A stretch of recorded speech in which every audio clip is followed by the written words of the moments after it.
Mr. Carney, Stephanie Levitz with the Globe and Mail. We understand that you have now placed your assets in a blind trust, so you don't know what's happening to them going forward, but you knew what they were going into that blind trust. So what are they? Look, Stephanie, I follow the rules of the Ethics Commissioner.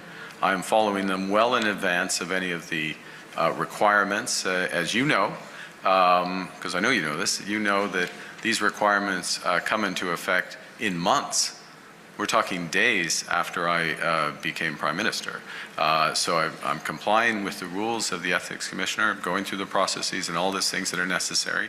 And the rules say that those assets should be publicly disclosed within 120 days, which means you'll campaign in a coming federal election, most likely within the next 120 days, and are serving as Prime Minister now, with Canadians not being aware of what potential conflicts of interest you sought to avoid. What possible conflict would you have, Stephanie? Stephanie, I'm complying with the rules. I'm complying with the rules in advance. Point final. Are you saying you are not open to any conflict of interest?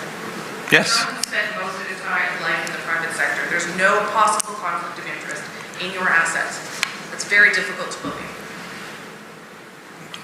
Look inside yourself, Rosemary. I mean, you start from a prior of conflict and ill will. I have served in the private sector.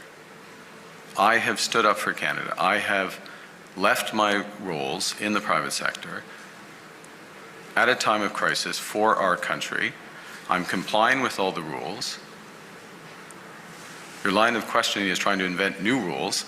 I'm complying with the rules that Parliament has laid out and the responsibilities of the Ethics Commissioner. And I will continue to comply with those rules.